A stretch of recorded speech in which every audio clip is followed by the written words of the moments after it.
Hey guys, welcome back to another stream. I feel like it's been a while since I've done one of these. I don't know why, but I'm super excited because I'm joined by Abbie, who's a presenter for Chelsea TV, which is just like absolutely insane.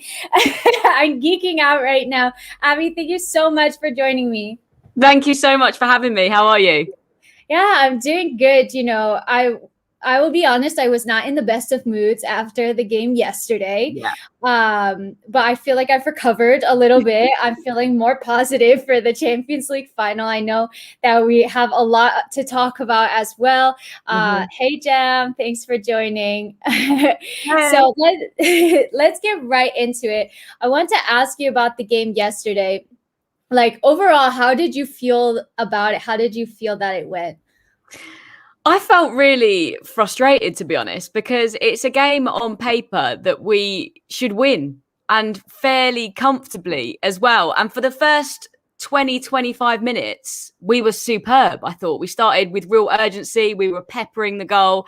And then the players just switched off just before half time and we got punished for it. And that kind of changes the game so quickly, doesn't it? So yeah, I just felt hugely frustrated, especially because I was lucky enough to be at the Bridge watching the game against Leicester, which felt like such a pivotal game in the season, especially because the fans were back. It was honestly amazing to be there and hear everyone singing and chanting again. It was like a beautiful dose of normality, but it feels like a game hasn't felt that important in a while.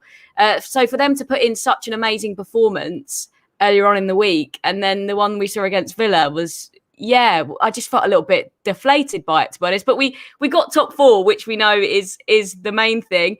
Who knew that we'd be thanking Spurs? I know. I was like, who knew that I would ever be so grateful to Harry Kane and Gareth Bale for their game? Honestly, I was like, London is white. It's fine. I'll say that just for yesterday, But, I think that's like the thing that kind of frustrates me a little bit about this team is that I feel like we can have these absolute magnificent games like what we saw against Leicester, what we saw against Liverpool, Real Madrid, Porto, Atletico, etc. But then you also have games where it just feels like you could be on the pitch for hours and the team isn't going to score. And I don't understand how it turns on and off so quickly. What do you think it's down to? Like maybe fatigue, playing a lot of games, maybe mentally it's really difficult. Yeah, I guess it must be maybe they're mentally exhausted. Big cup final in the FA Cup against Leicester, then having to play the same team only a few days later, and everything that kind of went on in the Leicester dressing room, as people might have seen on social media. There seems to be a bit of a rivalry building between the two teams now. There was a lot going into that, a real fighting battle. So I think maybe after playing those two games in quick succession, they were just a bit knackered by the time they got to Villa. And weirdly, this team, I don't know if you find this, Elizabeth, is that in a way, when we go into games against teams lower into the table, we seem to struggle. But if we play City, we bring our A game and we smash it. And I'm just like, hang on a minute, what is going on? Like, we played West Brom earlier in the season and we get battered. It's a funny one. I think sometimes maybe they're a little bit complacent going into some games, whereas against the bigger teams, they're straight, on it from the off. So yeah, it's been a funny old season. What a roller coaster, honestly. I know. It really has been. And I think I think maybe it could be like a mentality thing, a complacency thing, like you said, like, oh, we should definitely be beating this side, and then we kind of just don't take our chances. But I feel like it's a recurring theme of this season that we have all of the possession, we look really strong, we don't score when we probably should be scoring, and then we concede a goal and make it really difficult on ourselves to get back into the game. But how does this affect how you feel for the Champions League final? Like knowing that Chelsea tend to show up against these big sides, but we also have 3 losses in our last 4 games, which I'm not going to lie, terrifies me a little bit. Yeah, I think I'm the same as you. I think if we'd have won against Villa, I would have been so pumped and so confident going into this final, just because of the momentum we would have built. 2 big games, 2 big wins. So yeah, I'm a little bit nervous, but then on the other hand, because we do turn up in these big games, the fact that we have already beaten City twice, I feel like City are probably kind of scared of us. Pep Guardiola also potentially overthinking things. So I know that City are probably going into the Champions League final as the favourites, But I back us. I really do. And I also think sometimes a team that's just lost are more dangerous than a team that's just won. Thomas Tuchel is not going to let those boys go out and not give 110% after that performance against Villa. So in some ways, maybe it's a little bit of a blessing. Do you know what I mean? Yeah, it definitely could be. I mean, I'm going to be nervous, like so freaking nervous the day of the game. For the Real Madrid game, I couldn't eat or sleep. Oh, no, you get like me. Just like me on match day. I'm an absolute mess. I am a wreck. And so I tried to like mentally prepare myself. But overall, I feel like we could give City a run for their money and we could potentially win it. You know, Chelsea love being the underdogs. I think we've been the underdogs in so many of the games that we've played this season and we've come out on top. So who's to say that we can't do that again in the final? I'm so freaking nervous. So I want to recap Chelsea's season a bit, but we have so many questions about Eden Hazard. I was going to ask that a bit later, but the people want to know about Eden Hazard. So obviously, let's just tackle that right now. I'm flexible, you guys. So Quig says, what's your verdict on Eden Hazard coming back to Chelsea? Obviously, there's been some rumors out today that Madrid are selling him for like 43 million. I think it was euros or pounds. I'm not sure which currency it was.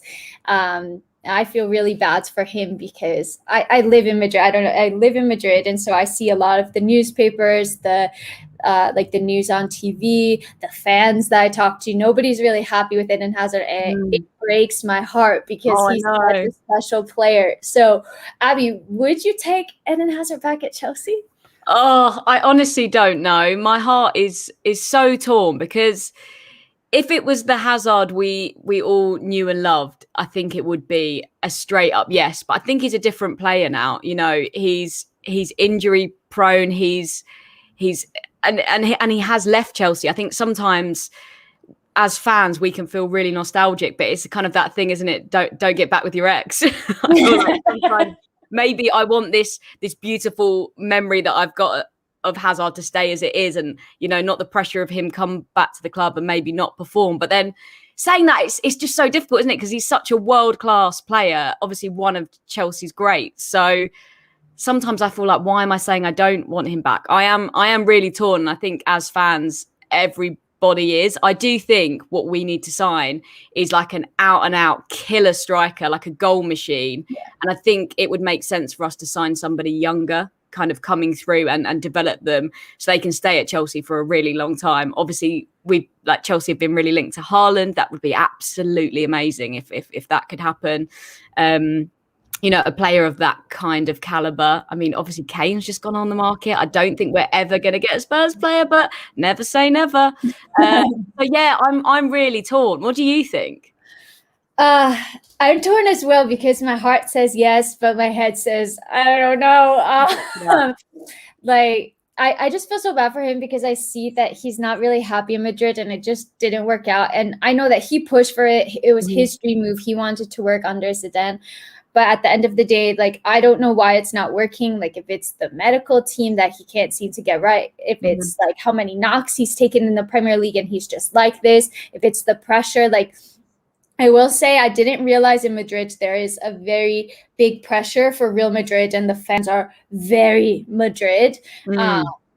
So much so that they have their own word for like Madridismo. So it's like they have their own word for Real Madrid. Like it is a religion here. And I think that he has a lot of pressure on him to perform, which he's not doing. If he goes to Chelsea, I wouldn't mind it if it's like you come, you try to help the team, you try to get back. We're not going to, or if it's a loan like Gareth Bale, like you're really not going to be paying that much money or something along those lines. You know, he could still influence the team. He could help the younger players like Christian Pulisic and Eden Hazard together in the same team would also be just amazing. Imagine, yeah. So I think I'm more for than against it, but I'm also like very conscious that I'm with my heart here because he's one of my favorite players of all time and I want him to be happy.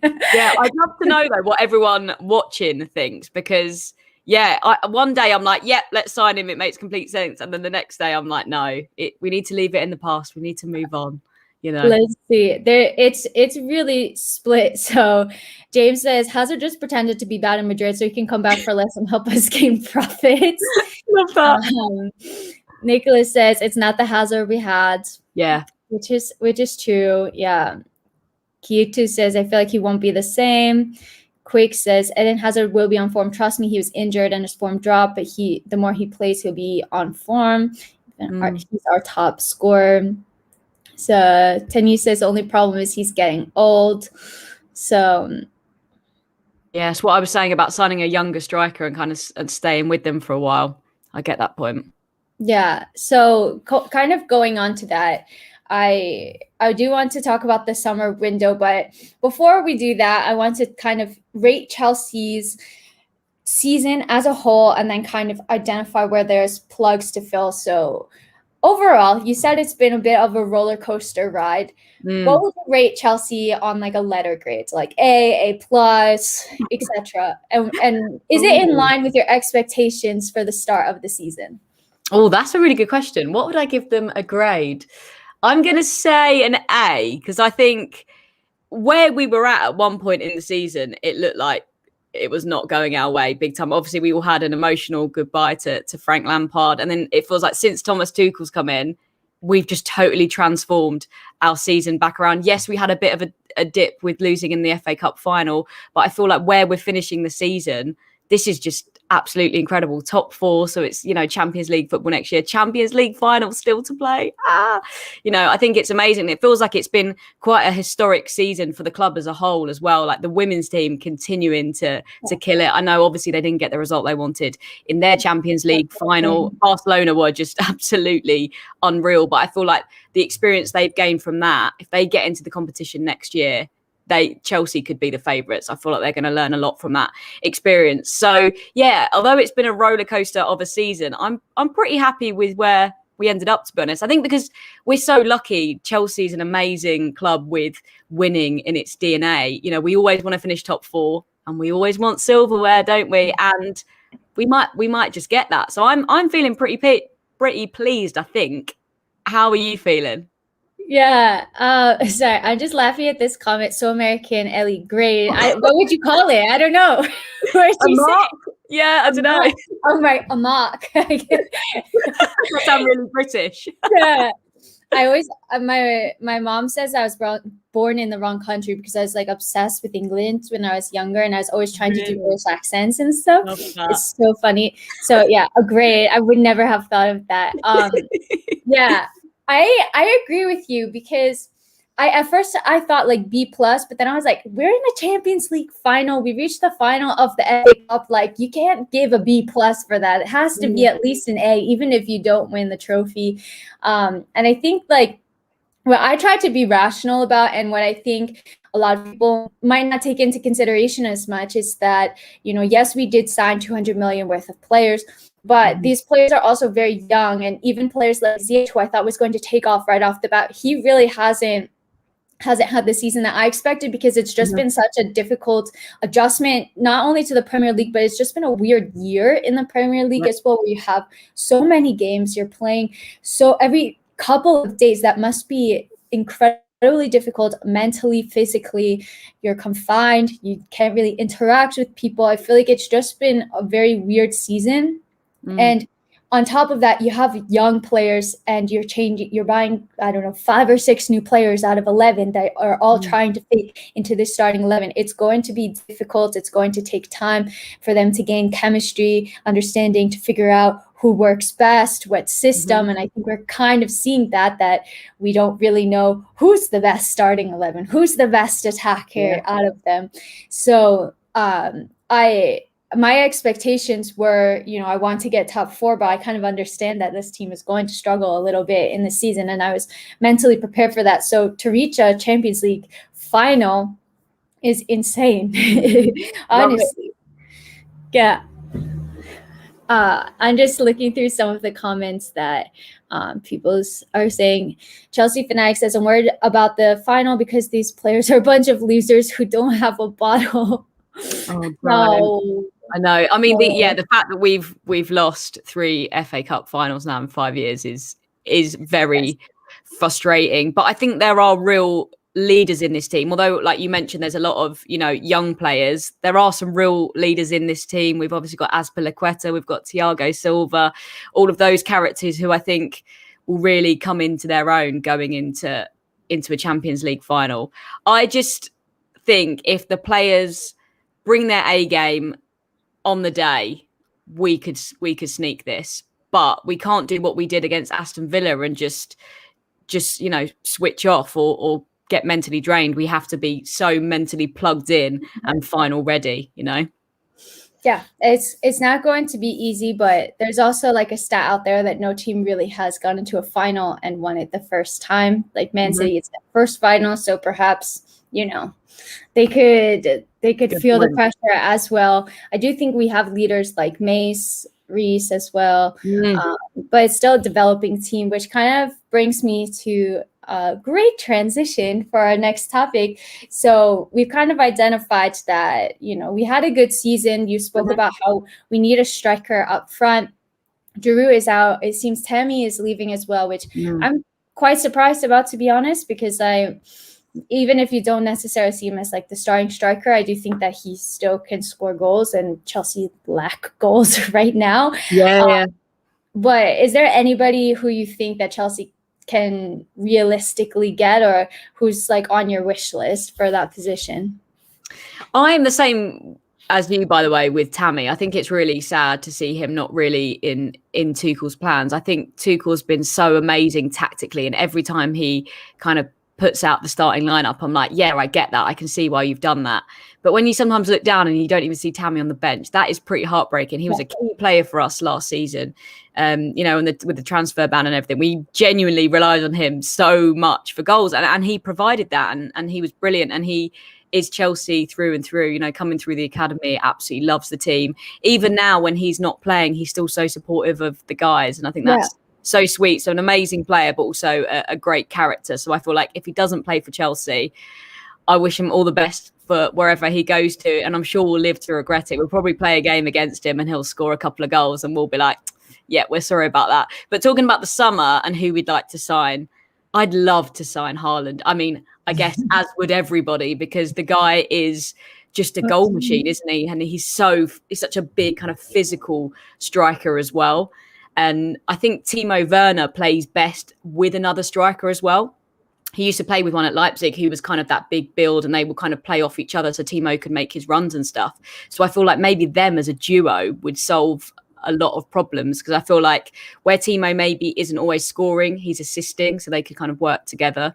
That would be my dream signing, or Kane. But as I mentioned earlier, I just don't think it's going to happen. But Kane is one of those strikers. He gets like a sniff near goal and it's in. We don't have somebody that is that clinical in front of goal yet. We miss far too many chances. That's kind of been the trend of this season. I think it's an amazing team and we've made so much progress. And although a lot of the players are new, they are starting to kind of click into place and stuff like that. But the goal aspect is still a bit of a problem. So yeah, I do think we need to switch things up and just get an absolute baller of a striker.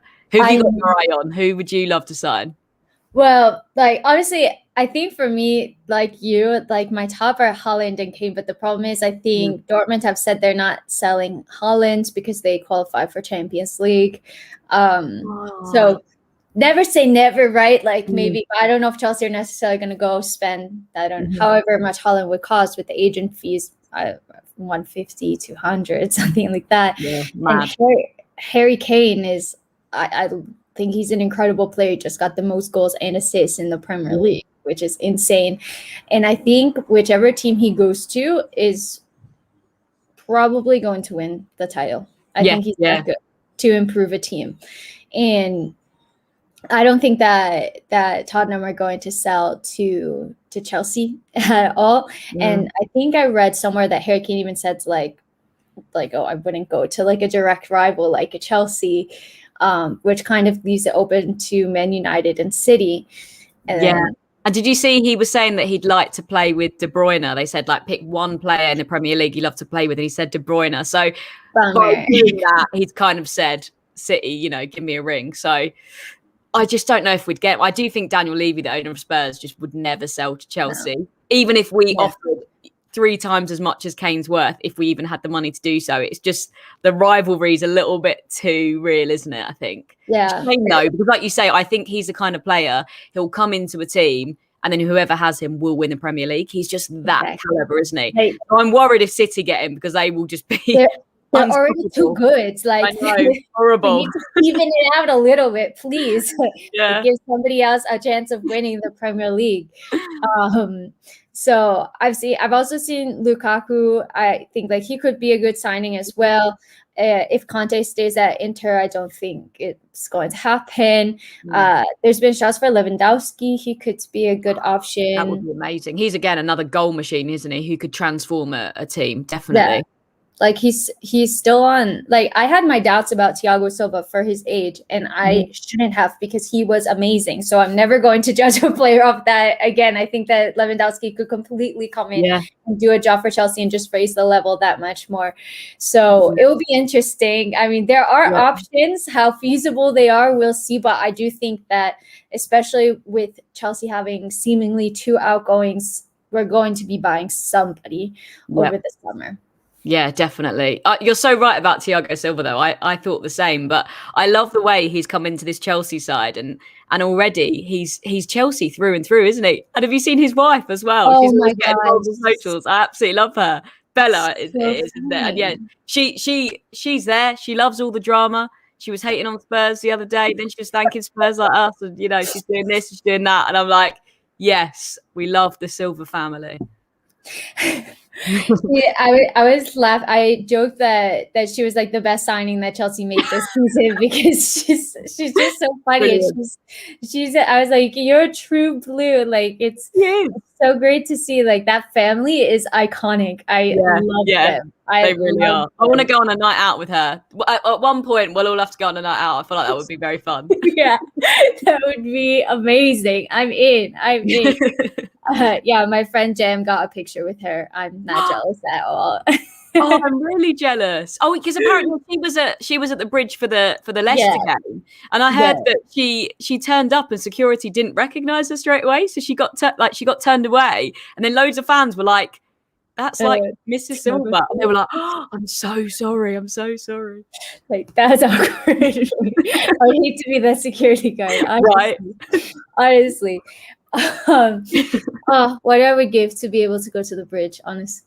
Like, and of course we played both Madrid teams, both of them, and no fans were allowed in the stadiums. I was like, you've got to be kidding me. Yeah, but I will be there hopefully in the fall, you guys. I'm hoping that fans will be allowed like outside of like the select few.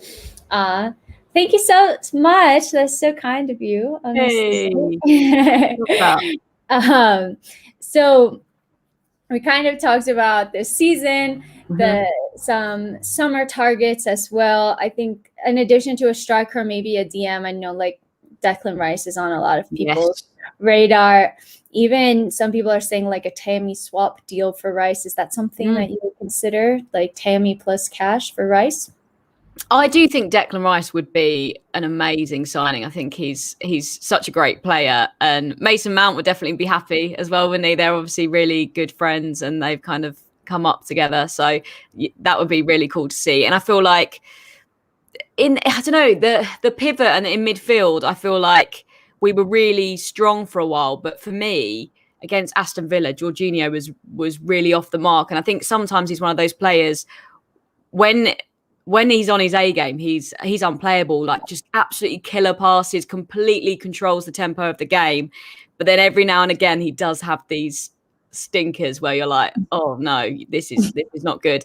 I mean, obviously Kante is Kante. He's 2 players. He's amazing. He's world class, and you can always depend on him.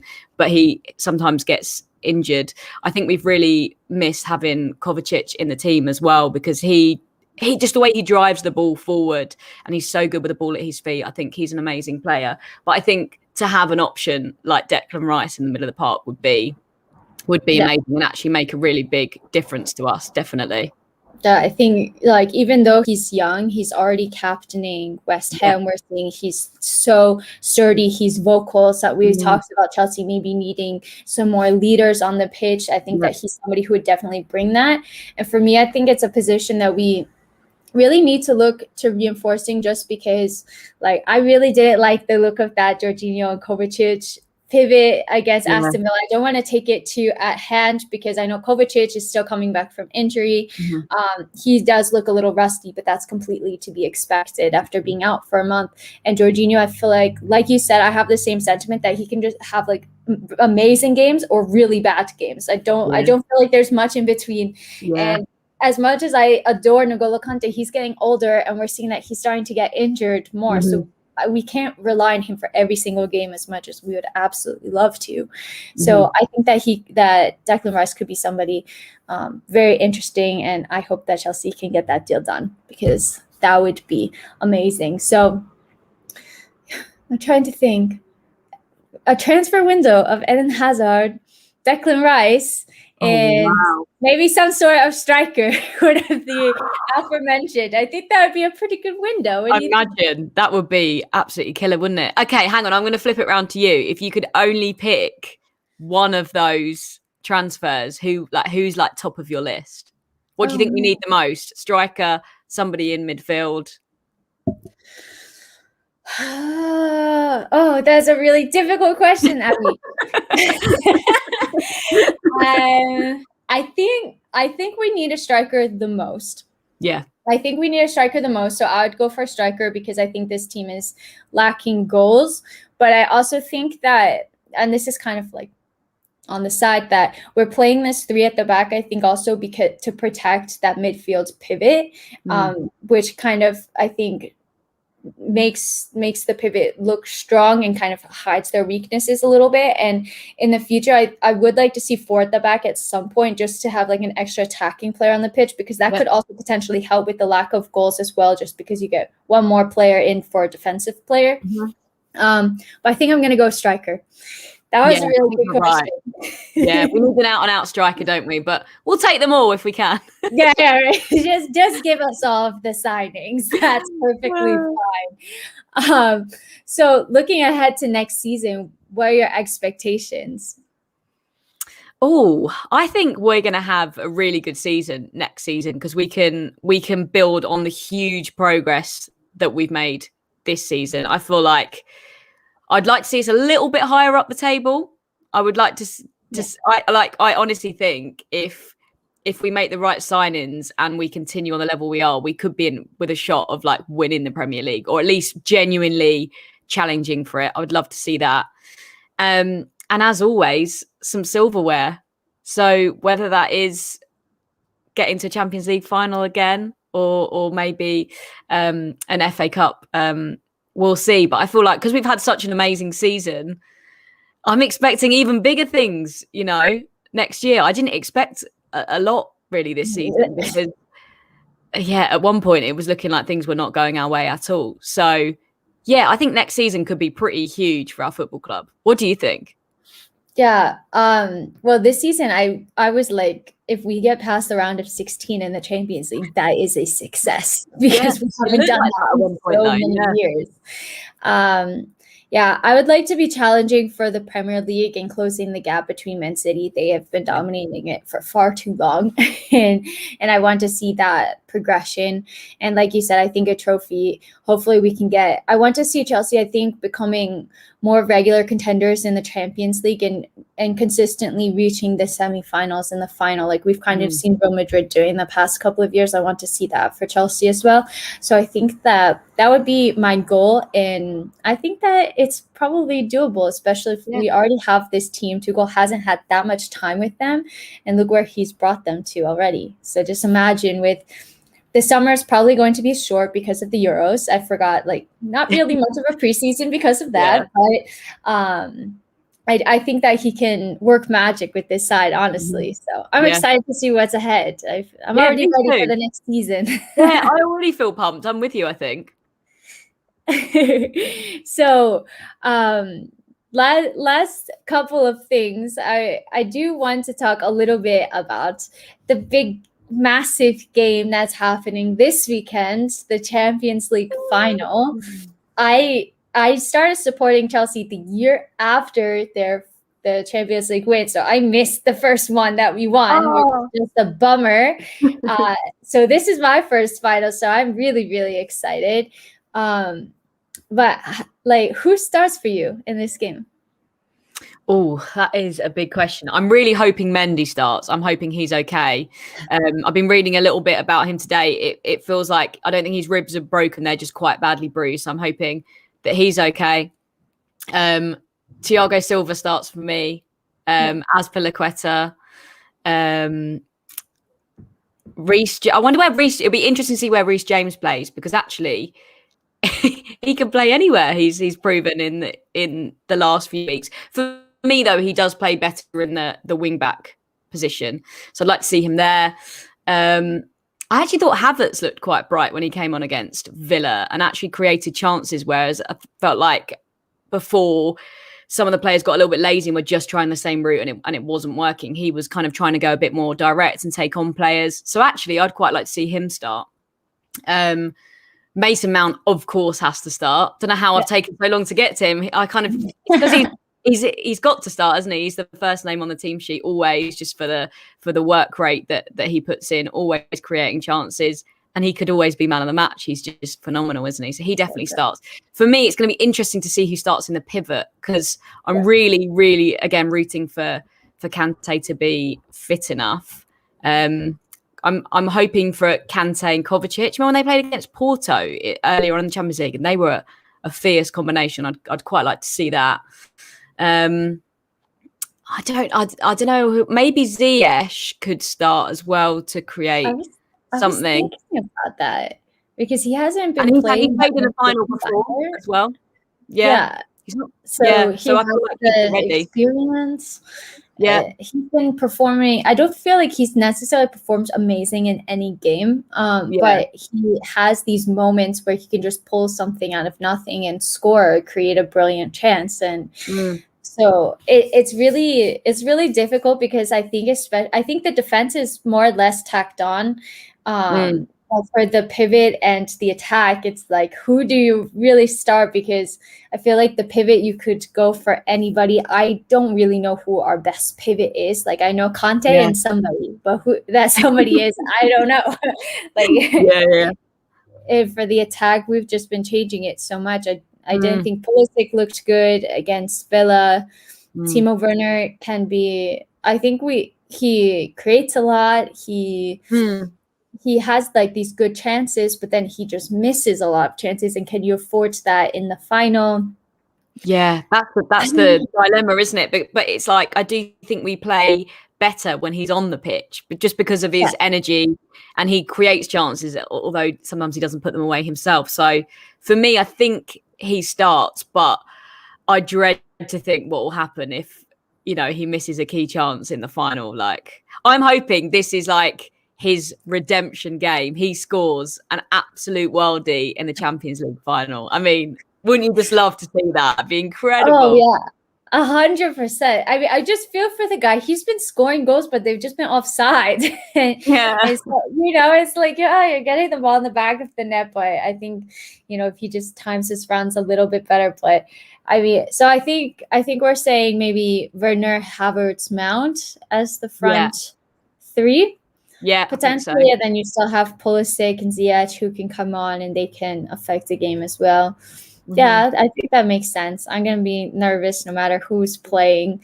You can also even play like Azpilicueta, Christensen, Thiago Silva, Rudiger, and then put Reece in midfield with N'Golo Kante if you really wanted to switch things up, Reece did look good in midfield. I mean, it'd be risky to do it in a final, wouldn't it, against City? But Reece is just a brilliant, adaptable player, isn't he? For sure. Also, I feel like Rudiger has had such an amazing time under Thomas Tuchel.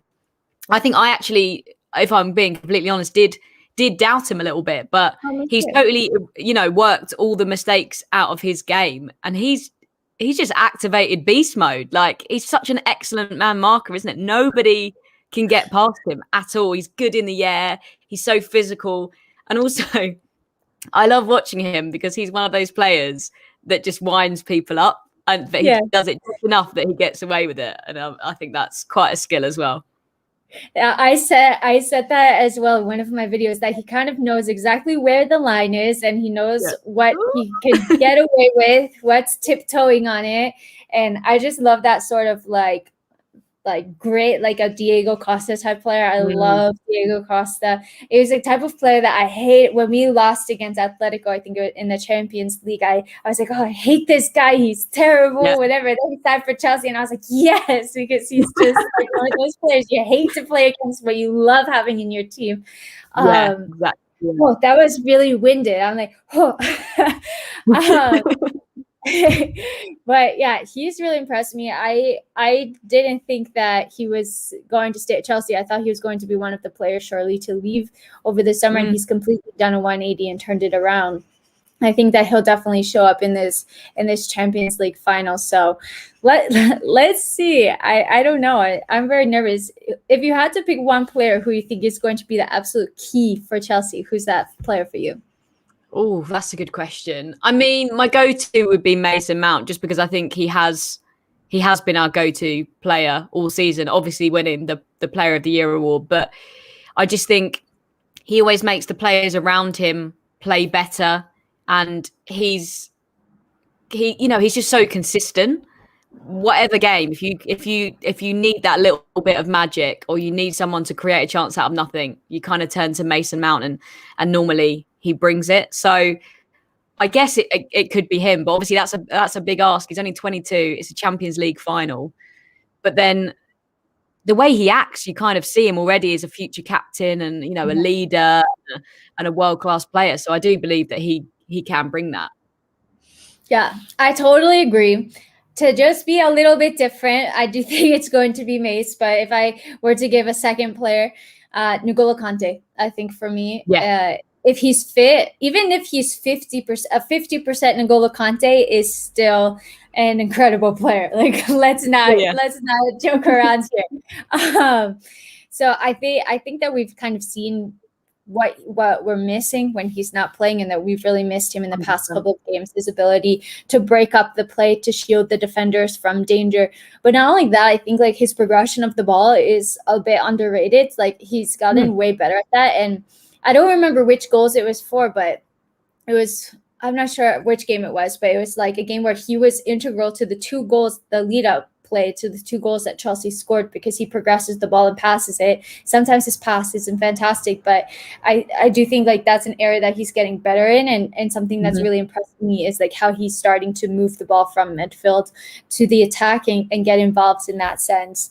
And he's just like a god. He covers the entire pitch, and it's the 90th minute and he's still sprinting away. Like, what is going on? I don't understand how he does it, honestly. How does he have that much energy? Like you say, it's like everyone else is knackered because they played 90 minutes of football. It's like 5 minutes at a time. Oh my goodness. Kante's still just like as if it's the first minute. You just see him running in 8 seconds from one side. I know. But also, I think I totally agree with your point that he progresses the ball so much better now. I mean, he's even had a couple of shots on goal this season, hasn't he? Which, you didn't really see from him before. He's really kind of getting involved a lot more in the final third. So, Kante, already a phenomenal player, but actually potentially even got better. Yeah. I know. And yeah, I totally agree here, DJ, that Mendy as well is a crucial player. I think like he's just been so impressive this season. I wasn't expecting the level that he brought, over 70% save percentage, I think, which is insane. So yeah, I really, really hope that he's okay. It's looking to be on the better side, but I'll be keeping an eye on those reports. So how do you think the game's going to go down? If you had to guess like score prediction, or even like, oh, it's tied and we win on penalties or whatever it is. Oh, I definitely think it's going to be tight. I'm trying to work out if it will be won without like added time, extra time and penalties. I do think it will be done in 90 minutes, but I think it's going to be so close. I'm going to go 2-1 Chelsea, I think. But it's going to be that close. But I just think we'll have the edge. What are you thinking? Yeah, I think it's going to be 1-1 until maybe the last minute, and then somebody gets an equalize, like the winner. I hope it's Chelsea. Yeah, could you imagine? But I think you're right. I think that there will be goals, and it's probably not going to go to penalties. If we win this game, I'm going to be crying like a baby. When we won against Real Madrid, I wasn't expecting it, but I don't know if you saw the picture on Twitter, but I was bawling my eyes out because I was so happy. And people are like, "Why are you taking pictures of yourself crying?" I was like, I was so happy. I just started bawling. I wasn't planning it at all. It just we scored that second goal, and the tears flooded. The floodgates opened. Yeah, I'll be the same. If we win, oh my goodness, it'll be scenes. You'll hear my screams from here in the UK where you are. Honestly, I'll be so excited. My husband always gets mad at me because I scream a lot, and he was like, "You don't even say like goal or anything, you just scream." And he almost like drops like a hot pan or something. He's like, "Are you okay? Are you okay?" And I was like, "Yeah, we just scored like the equalizer, a 92nd minute equalizer against Man City." And he's like, "Are you joking me? You're crying, you're screaming for that." I was like, "I can't control it. I can't control it. I'm sorry." Exactly. Like, you can't. As a football fan, it just happens, doesn't it? These sounds just come out of you, and you're just way too into the game. We all do it. Yeah.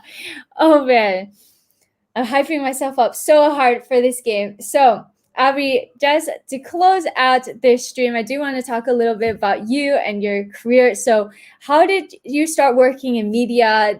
Did you study it? How did you start becoming a presenter for Chelsea TV? Oh, that's a good question. So I went to university to study theatre and performance originally because I actually wanted to be an actress. And then while I was there, I got really into student radio and presented a couple of shows on my student radio station. And then when I left, I won an award for Best Newcomer as a presenter. Wow. And then I got a little bit of training when I left as my prize with the BBC. And then I do a lot of sort of like music and entertainment stuff. So that's kind of was my route in. I've always been like a diehard Chelsea fan, but it was kind of like my work has always been focused on new music and entertainment.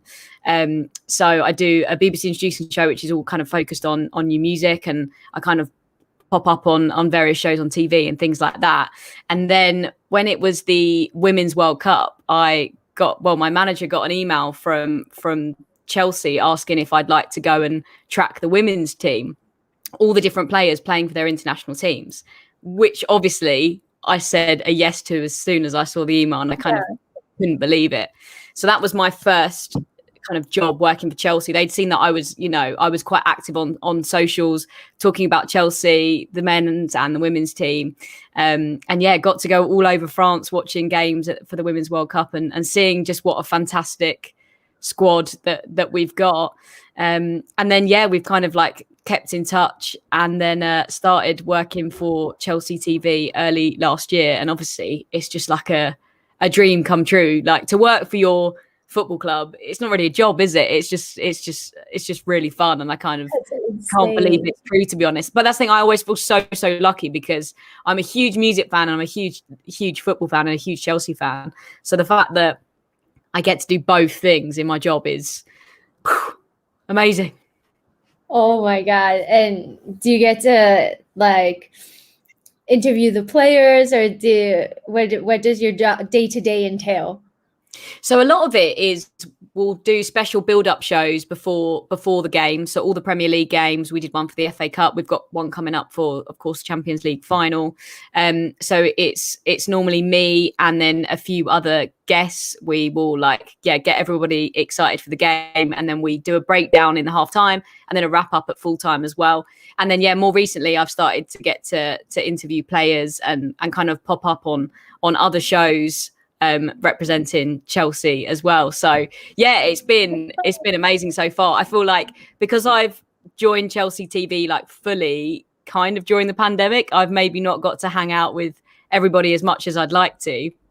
But now that things are easing again, hopefully it's going to be, the job's going to become even more amazing. That's so freaking cool. Do you have a player that you love to interview or that gave you like the best interview and was just super fun? I actually interviewed Reece James quite recently, and he was really sweet. Like he's quite a shy guy, but he's So just nice. Yeah. so lovely. And he was really funny as well. Actually, he was talking about his sister Lauren James, who plays for Man United, actually the women's team over there, and was just kind of taking the mickey out of her about how she's not very good at FIFA, which I found quite funny. So yeah, he was a real character, and I really enjoyed chatting to him. And because he's such a Chelsea boy, you know, through and through, he was great.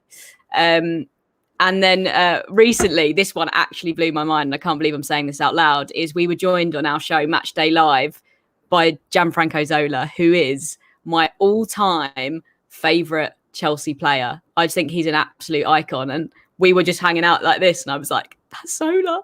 So that was a big one. And like I say, hopefully going to get to kind of interview and hang out with lots more players and lots more of the Chelsea TV team in the next few months.